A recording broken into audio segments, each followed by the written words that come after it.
Cricket ವಿಚಾರದಲ್ಲೂ ಧರ್ಮ ದಂಗಲ ಆಗಿದೆ. ರಂಜಾನ್ ಮಾಸದಲ್ಲಿ ಟೀಂ ಇಂಡಿಯಾ ಕ್ರಿಕೆಟಿಗ ಮೊಹಮ್ಮದ್ ಶಮಿ ರೋಜಾ ಮಾಡ್ತಿಲ್ಲ. ಶಮಿ ರೋಜಾ ನಿಯಮ ಪಾಲನೆ ಮಾಡದೆ ಅಪರಾಧ ಮಾಡಿಬಿಟ್ಟಿದ್ದಾರೆ. ಶಮಿ ತಪ್ಪು ಸಂದೇಶ ರವಾನಿಸಿದ್ದಾರೆ. ಶರಿಯತ್ ದೃಷ್ಟಿಯಲ್ಲಿ ಆತ ಅಪರಾಧಿ, ದೇವರಿಗೆ ಉತ್ತರಿಸಬೇಕು, ಕ್ಷಮೆ ಕೇಳಬೇಕು ಅಂತ ಅಖಿಲ ಭಾರತ ಮುಸ್ಲಿಂ ಜಮಾತ್ ಅಧ್ಯಕ್ಷ ಮೌಲಾನಾ ಶಹಬುದ್ದೀನ್ ರಜ್ವಿ ವಿವಾದಾತ್ಮಕ ಹೇಳಿಕೆ ಕೊಟ್ಟಿದ್ದಾರೆ. ಇದು ಪರ ವಿರೋಧದ ಚರ್ಚೆಗಳಿಗೆ ಆರಂಭ ಮಾಡಿಕೊಟ್ಟಿದೆ. ಮೌಲ್ವಿನೇ ದೈವ ವಿರೋಧಿ. ಅವನೇ ದೈವ ವಿರೋಧಿ. ನನಗೆ ಅವನು ಪಬ್ಲಿಸಿಟಿ ಮೌಲ್ವಿ ಇದ್ದಂಗಿದೆ. ಟೊಪ್ಪಿ ಗಿಪ್ಪಿ ಹಾಕೊಂಬಂದು ಕರೆಕ್ಟಾಗಿ ಕ್ಯಾಮ್ರಾ ಕೂತಿರೋದು ನೋಡಿದ್ರೆ ಪಬ್ಲಿಸಿಟಿ ಗಿರಾಕಿ ಅದು ಯಾವುದೋ. ಇಂಥದ್ದನ್ನು ಮಾತಾಡಿದ್ರೆ ನಾನು ತೋರಿಸ್ತೀರಿ, ಮಾತಾಡ್ತೀರಿ ಅಂತ ಹೆಂಗಾಗತ್ತೆ? ಶರಿಯತ್ತಲ್ಲಿ ಕುರಾನಲ್ಲಿ ಏನಿದೆ, ಯಾರಿಗೆ ಮಾಡೋಕ್ಕೆ ಯಾವ್ಯಾವ ಎಕ್ಸಂಪ್ಷನ್ಸ್ ಇದೆ ಅದರೊಳಗಡೆ? ಎಲ್ಲರಿಗೂ ಎಕ್ಸಂಪ್ಷನ್ಸ್ ಇದೆ ಅದರಲ್ಲಿ. ಅದರಲ್ಲಿ ಇರುವಂಥ ದೇಶವನ್ನು ಪ್ರೀತಿಸುವಂತನೇ ಇದೆ, ಅದು ಎಲ್ಲ ಇದೆ, ಎಕ್ಸಂಪ್ಷನ್ಸ್ ಇದೆ. ಹೌದು, ಅದರಲ್ಲಿ ಪಾರ್ಟ್ ಆಫ್ ದಟ್ ಎಕ್ಸಂಪ್ಷನ್ ಇದು. ಓಕೆ, ಅವ್ನು ದೇವರಿಗೆ ಉತ್ತರಿಸಬೇಕು. ಅಪರಾಧಿ ಯಾರು? ಅಪರಾಧಿ ಇವರು ಅಪರಾಧಿ. ದೇವರನ್ನೇ ಅರ್ಥ ಮಾಡಿಕೊಳ್ಳದೆ ದೇವರ ಬಗ್ಗೆ ಭಾಷಣ ಮಾಡುತ್ತಿರುವ ಇವನೇ ಅಪರಾಧಿ. ಆ ದೇವರು ಫಸ್ಟ್ ಇವನನ್ನು ಕರೆಸ್ಬೇಕು ಮೇಲಕ್ಕೆ. ಅರ್ಜೆಂಟಾಗಿ ಬಯಲುಚ್ಚು ನಿನ್ನ ಜೊತೆ ಮಾತಾಡೋದಿದೆ ಅಂತ. ಯಾವಾಗ ಹೋಗ್ತೀಯಪ್ಪ ನೀನು? ಒಬ್ಬ ಯಾರು ಇದ್ದಕ್ಕಿಂತ ಹಿಂಗೆ ಬೀಳ್ತಾರಲ್ಲ, ನೀನು ಬಿದೋಗ್ಬಿಡು ಅಷ್ಟೇ. ಎಂಥ ಬೋಗಸ್ ಫೆಲೋಸನ್ನೆಲ್ಲ ತಗೊಂಬಂದು ಮಾಡಿಬಿಡ್ತೀವಿ ನಾವು ಈ ಥರ.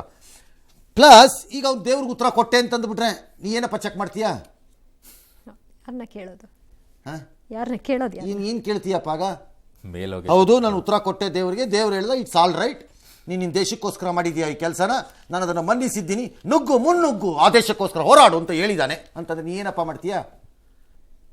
ಉಪವಾಸ ಇದ್ದ ಆಟ ಫೆಲೋಸ್ ಎಲ್ಲ ಬಂದು ಆಯ್ತಪ್ಪ. ಕುರಾನು ಮತ್ತು ಶರಿಯತ್ತಲ್ಲಿ ವಂಚನೆ ಮಾಡಬಾರ್ದು, ಕಳ್ಳತನ ಮಾಡಬಾರ್ದು, ಬಡ್ಡಿ ಕೊಡಬಾರ್ದು, ಬಡ್ಡಿ ತಗೋಬಾರ್ದು, ಮೋಸ ಮಾಡಬಾರ್ದು, ಮಾಡಿದ್ರೆ ಕೈ ಕತ್ತರಿಸ್ಬೇಕು, ಕಾಲು ಕತ್ತರಿಸ್ಬೇಕು ಅಂತಿದ್ದಿಲ್ಲ. ಕತ್ತರಿಸಪ್ಪ, ಅದು ಯಾರ್ಯಾರು ಕತ್ತರಿಸ್ತೀಯ ನೋಡ್ತೀನಿ ನಾನು. ನೋಡೋಣ, ಕತ್ತರಿಸು, ಬೇಕಾದಾಗ ಬೇಡ,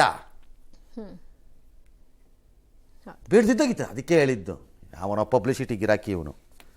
ಮುಂದಕ್ಕೆ ಹೋಗಿ. ಕಾಶ್ಮೀರ ವಿವಾದ ಇತ್ಯರ್ಥಕ್ಕೆ ಅಮೆರಿಕದ ನೆರವನ್ನ ಭಾರತ ಪಡೆಯಬಹುದಲ್ವಾ ಅಂತ ಲಂಡನ್ನಲ್ಲಿ ಒಂದು ಪ್ರಶ್ನೆ ಎದ್ದೇಳಿತು. ಇದಕ್ಕೆ ವಿದೇಶಾಂಗ ಮಂತ್ರಿಗಳು ಪ್ರತಿಕ್ರಿಯಿಸಿದ್ದು, ಈ ವಿಚಾರದಲ್ಲಿ ಮೂರನೆಯವರ ಮಧ್ಯಸ್ಥಿಕೆ ಬಯಸಲ್ಲ, ಕದ್ದ ಭಾಗವನ್ನು ಪಾಕಿಸ್ತಾನ ಹಿಂದಿರುಗಿಸಿದಾಗ ಸಮಸ್ಯೆ ಬಗೆಹರಿಯುತ್ತೆ ಅಂತ ಹೇಳಿದ್ದಾರೆ.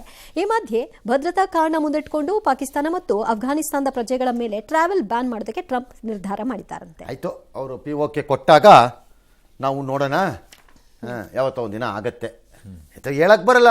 ಅಮೆರಿಕ ಗ್ರೀನ್ಲ್ಯಾಂಡನ್ನು ಕಿತ್ಕೋಬೋದು ಅಂತೆ, ಪನಾಮನೋಗಿ ವಾಪಸ್ ಎತ್ಕೊಂಡ್ಬಂದ್ಬಿಡ್ಬೋದಂತೆ, ಚೈನಾನವ್ರು ಯಾವತ್ತೊಂದಿನ ಹೋಗಿ ಹಂಗೆ ತೈವಾನ್ ಮೇಲೆ ಬಿದ್ದು ಮುರ್ಕೊಂಡು ಅದನ್ನು ಎತ್ಕೊಂಡ್ಬಿಡ್ಬೋದಂತೆ. ಹಾಗೆ ನಾವು ಒಂದಿನ POK ಎತ್ಕೋಬೇಕೋ ಏನೋ ಗೊತ್ತಿಲ್ಲ, ನೋಡೋಣ, ವಿ ವಿಲ್ ಸಿ. ಎಸ್. ಇನ್ನು ಟ್ರಂಪ್ ಸುಂಕಾಸ್ತ್ರದ ನಡುವೆ ಮಹತ್ವದ ಬೆಳವಣಿಗೆ ಆಗಿದೆ. ಭಾರತದಲ್ಲಿ ಟೆಸ್ಲಾ ಕಾರುಗಳ ಮೇಲಿನ ಸುಂಕವನ್ನು ಶೂನ್ಯ ಮಾಡಿಸುವ ಪ್ರಯತ್ನಗಳು ನಡೀತಾ ಇದೆ. ದೆಹಲಿ ವಾಷಿಂಗ್ಟನ್ ನಡುವೆ ಚರ್ಚೆಗಳೆಲ್ಲ ಇದೆ. ಬಟ್ ಈಗ ಭಾರತ ಮಾತ್ರ ತಕ್ಷಣವೇ ಸುಂಕವನ್ನು ಸಂಪೂರ್ಣವಾಗಿ ರದ್ದು ಮಾಡುವ ವಿಚಾರವಾಗಿ ಅಳೆದು ತೂಗುವ ಕಾರ್ಯದಲ್ಲಿ ಮುಂದಾಗಿದೆ. ಇನ್ನೊಂದು ಕಡೆಗೆ ಭಾರತಕ್ಕೆ ನನ್ನನ್ನು ಒಪ್ಪಿಸಬೇಡಿ ಅಂತ ಮುಂಬೈ ದಾಳಿಯ ಸೂತ್ರಧಾರ ತಹೂರ್ ಠಾಣಾ ಕೋರ್ಟ್ ಮೊರೆ ಹೋಗಿದ್ದಾನಂತೆ. ಭಾರತಕ್ಕೆ ತನ್ನನ್ನು ಒಪ್ಪಿಸಿದ್ರೆ ಕಿರುಕುಳ ಕೊಡ್ತಾರೆ, ಹೀಗಾಗಿ ತಮ್ಮ ಹಸ್ತಾಂತರ ಪ್ರಕ್ರಿಯೆಯನ್ನು ತಕ್ಷಣವೇ ನಿಲ್ಲಿಸಿ ಅಂತ ಮುಂಡೆ ಅಂತ ಕರ್ಕೊಂಬಂದು ಬುರ್ಡೆ ಕೆತ್ಬಿಡ್ಬೇಕು ಅವನಿಗೆ. ಅಲ್ಲೇ ಕೆತ್ತಬೇಕು. ಅಮೆರಿಕಾಲೇ ಯಾರು ಸಿಕ್ಕದ ಕಡೆ, ಅಮೆರಿಕಾದಲ್ಲೇ ಯಾವನಾರೊಬ್ಬ ಶೂಟ್ ಮಾಡ್ಬೇಕು ಅವನಿಗೆ. ತಾನು ಇಲ್ಲಿಗೆ ಬಂದು ಜನಕ್ಕೆ ಬೆಂಕಿ ಹಾಕದ, ಅವನಿಗೆ ಬಂದ್ರೆ ಕಿರುಕುಳ ಅಂತೆ. ಈಗ ಉಗುರು ಕೀಳಬೇಕು. ಅದು ಯಾವುದೋ ಒಂದು ಅಂಬರೀಷ್ ಫಿಲಮಲ್ಲಿ ಕೀಳ್ತಾರಲ್ಲ, ಹಳೇ ಅಂಬರೀಷ್ ಫಿಲಮ್ ಒಂದಿದೆ, ಹಂಗೆ ಕೂರಿಸ್ಕೊಂಡು ಕುರ್ಚಿ ಕೂರಿಸ್ಕೊಂಡು ಉಗುರು ಕೀಳ್ಬೇಕು ಇವನಿಗೆ, ಕಂತ್ರಿಗೆ. ಇನ್ನು ಟ್ಯಾಕ್ಸು ಝೀರೋ ಎಲ್ಲ ಆಗಲ್ಲ. ಝೀರೋ ಆದರೆ ಉತ್ತರ ಕೊಡಬೇಕು ಮೋದಿ ಮತ್ತು ಗಡ್ಕರಿ. ಬಟ್ ಭಾರತ ವೆಲ್ಕಮ್ ಮಾಡಿದೆ ಅಮೆರಿಕದ ನೀತಿಯನ್ನು. 1000 ಮಾಡ್ಕೋ, ನಮ್ಗೇನು ಹೋಗ್ಬೇಕು? ನೀವು ಝೀರೋ ಮಾಡಿದ್ರೆ ಟೆಸ್ಲಾ ಅದನ್ನು ನೀವು ಅವಾಗ ಉತ್ತರ ಕೊಡಬೇಕು ಗಡ್ಕರಿ ಮತ್ತು ಮೋದಿ. ಭಾರತದಲ್ಲಿ ಮ್ಯಾನುಫ್ಯಾಕ್ಚರ್ ಅಂತಿದ್ರಲ್ಲಪ್ಪ, ಎಲ್ಲಪ್ಪ manufacture? Make in India, make in India ಅಂತಿದ್ರಲ್ಲ, ಎಲ್ಲಿ ಮೇಕ್ ಇನ್ ಇಂಡಿಯಾ? ನಿಮ್ಮದೇ ಪಾಲಿಸಿ, ನೀವೇ ಅನೌನ್ಸ್ ಮಾಡಿದ್ದು. ಇದೇ ಟೆಸ್ಲಾಗೆ ಹೇಳಿದ್ದು ನೀವು ಅದನ್ನು. ನೋಡೋಣ ಅದು ಏನೇನಾಗುತ್ತೆ ಆಗಲೇ. ಆಮೇಲೆ ಆದಾಯ ಮೀರಿ ಆಸ್ತಿ ಗಳಿಸಿದ ಆರೋಪ ಎದುರಿಸ್ತಾ ಇರುವ ಅಧಿಕಾರಿಗಳಿಗೆ ಲೋಕಾಯುಕ್ತ ಬಿಸಿ ಮುಟ್ಟಿಸಿದೆ. 8 ಅಧಿಕಾರಿಗಳ ಮನೆ ಕಚೇರಿಗಳ ಜಾಲಾಡಿದೆ. ಮಹತ್ವದ ಎಲ್ಲ ವಶಪಡಿಸ್ಕೊಂಡ್ಬಿಡ್ತಾ, ನೋಟೇ ತಗೊಂಡ್ಬಿಡ್ತಾ, ಚಿನ್ನಾನೇ ಗಂಟು ಕಟ್ಕೊಂಡು ಹೋಯ್ತಾ, ಮತ್ತು ಅವ್ರದ್ದು ಅದೇ ತಿಂಗಳ ಪಥಸಂಚಲನ, ನಾವಿನ್ನು ಬದುಕಿದ್ದೇವೆ ಅನ್ನೋದನ್ನ ಮಾಡ್ತಾ ಇವತ್ತು ಕಂಗ್ರ್ಯಾಚುಲೇಷನ್, ಬದುಕಿದ್ದೀರಿ. Very good, very good, very good. ಯಾರು? ಲೋಕಾಯುಕ್ತ. ಅಲ್ಲಿವರೆಗೂ ಲೆಕ್ಕನೇ ಕೊಡ್ತಾ ಇಲ್ವಲ್ಲ ಸರ್? ಎಲ್ಲಿದೆ ಲೆಕ್ಕ? ಫಸ್ಟ್ ಲೆಕ್ಕ ಕೊಟ್ಟು ಮಾತಾಡ್ರಿ. ಯಾವನಿಗೆ ಬೇಕು ನಿಮ್ಮ ರೈಡ್ಗಳಿದು?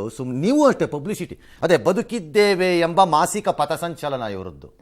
ಅವಾಗವಾಗ ಇದ್ದೀವಿ ಎವ್ರಿ ಮಂತ್ ಒಂದ್ಸರಿ ನಾವಿನ್ನೂ ಬದುಕಿದ್ದೀವಪ್ಪ, ಸಂಸ್ಥೆ ಇದೆ ನೋಡ್ರಪ್ಪ ಅಂತ. ಸಂಸ್ಥೆ ಬಾಗ್ಲಾಕ್ಬೇಕು ನನ್ನ ಪ್ರಕಾರ ಲೋಕಾಯುಕ್ತನ. ಫೈನಲ್ ರಿಸಲ್ಟ್ ಏನು ಅನ್ನೋದು ಎಷ್ಟು ಅದು. ಎಸ್.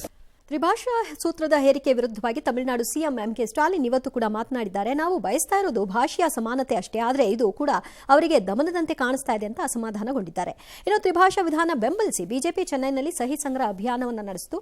ಅಡ್ಡಿಪಡಿಸೋದಕ್ಕೆ ಪೊಲೀಸರು ಮುಂದಾಗಿದ್ರು. ಅಲ್ಲಿ ಆಕ್ರೋಶ ಕೂಡ ವ್ಯಕ್ತವಾಯಿತು. ತ್ರಿಭಾಷಾ ಸೂತ್ರ ದೇಶಕ್ಕೆ ಒಳ್ಳೆಯದು ಅಂತ ಕೇಂದ್ರ ಮಂತ್ರಿ ಕಿರಣ್ ರಿಜಿಜು ಪ್ರತಿಪಾದಿಸಿದ್ದಾರೆ. ಈ ಮಧ್ಯೆ ಮುಂಬೈನಲ್ಲಿ ನೆಲೆಸಲು ಮರಾಠಿ ತಿಳಿದಿರಲು ಅಗತ್ಯವಿಲ್ಲ ಅಂತ ಆರ್ಎಸ್ಎಸ್ ಮುಖಂಡ ಬಯ್ಯಾಜಿ ಜೋಶಿ ಹೇಳಿದ್ರು. ಇದಕ್ಕೆ ಉದ್ಧವ್ ಠಾಕ್ರೆ ಆಕ್ರೋಶ ವ್ಯಕ್ತಪಡಿಸಿದ್ದಾರೆ.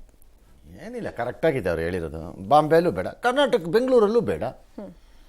ಕನ್ನಡ ಇಲ್ದಿದ್ರೆ ಬೆಂಗಳೂರಲ್ಲಿ ಇಲ್ವಾ ಇಲ್ಲಿ ಜನ? 25 ವರ್ಷದಿಂದ ಕನ್ನಡನೇ ಕಲಿದೆ, ಇಲ್ಲೇ ಓಡಾಡ್ಕೊಂಡಿದ್ದಾರೆ. ಕನ್ನಡ ಹೇಳ್ಬಿಡಿ ದುರಭಿಮಾನ, ಸ್ವಲ್ಪ ಜಾಸ್ತಿ ಹೇಳಿ ರೌಡಿ, ಇನ್ನೂ ಜಾಸ್ತಿ ಹೇಳಿ ಕೇಸು, ಇನ್ನೊಂದು ಚೂರು ಜಾಸ್ತಿ ಹೇಳಿ DK ಶಿವಕುಮಾರ್ ಜೈಲಿಗೆ ಕಳಿಸ್ತಾರೆ. ಬೇರೆಯವರು ನಟ್ಟು ಬೋಲ್ಟು ರಿಪೇರಿ ಅಂತೆ. ರೈ ಫಸ್ಟ್ ಇದನ್ನು ನಟ್ಟು ಬೋಲ್ಟ್ ರಿಪೇರಿ ಮಾಡ್ರಪ್ಪ ನೋಡೋಣ. ಮೇಕೆದಾಟು ನಮ್ಮನ್ನೆಲ್ಲ, ನಮ್ಮ ಜಲ, ಇದು ನಮ್ಮ ಭಾಷೆ.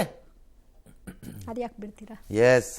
ಇನ್ನು ಕೊಪ್ಪಳದಲ್ಲಿ ಬಲ್ಡೋಟ ಕಾರ್ಖಾನೆ ಕಾಮಗಾರಿಗೆ ಕಡೆಗೂ ಕೂಡ ತಡೆ ಬಿದ್ದಿದೆ. ಮುಖ್ಯಮಂತ್ರಿಗಳೆಲ್ಲ ಹೇಳಿದ್ರು, ಆದರೂ ಜಿಲ್ಲಾಡಳಿತ ಏನು ತಲೆ ಕೆಡಿಸ್ಕೊಂಡಿಲ್ಲ. ಇವತ್ತು ಹೋಗೊಂದಿಷ್ಟು ಪ್ರತಿಭಟನೆ ಎಲ್ಲ ಮಾಡಿದ್ರು. ಫೈನಲಿ DC ಎಂಟ್ರಿ ಆಗಿಬಿಟ್ಟು ತಡೆ ಒಡ್ಡಿದ್ರು. ಸ್ಪರ್ಧಾತ್ಮಕ ಪರೀಕ್ಷೆಗಳಲ್ಲಿ KEA ಹೊಸ ನಿಯಮ ತಂದಿದೆ. ಇಲ್ಲಿವರೆಗೂ 4 ಆಯ್ಕೆ ಪ್ರಶ್ನೆಗಳಿದ್ವು, ಈಗ 5 ತಂದಿದ್ದಾರೆ. ಇನ್ನು ಬೆಂಗಳೂರು ದಕ್ಷಿಣ ಕ್ಷೇತ್ರದ ಬಿಜೆಪಿ ಸಂಸದ ತೇಜಸ್ವಿ ಸೂರ್ಯ ಮತ್ತು ಗಾಯಕಿ ಶಿವಶ್ರೀ ಸ್ಕಂದ ಪ್ರಸಾದ್ ದಾಂಪತ್ಯ ಜೀವನಕ್ಕೆ ಕಾಲಿರಿಸಿದ್ದಾರೆ. ಬೆಂಗಳೂರು ಸಮೀಪದ ರೆಸಾರ್ಟ್ನಲ್ಲಿ ಕುಟುಂಬ ಸದಸ್ಯರು ಆಪ್ತರ ಸಮ್ಮುಖದಲ್ಲಿ ಈ ಜೋಡಿ ಸಪ್ತಪದಿ ತುಳಿದಿದೆ.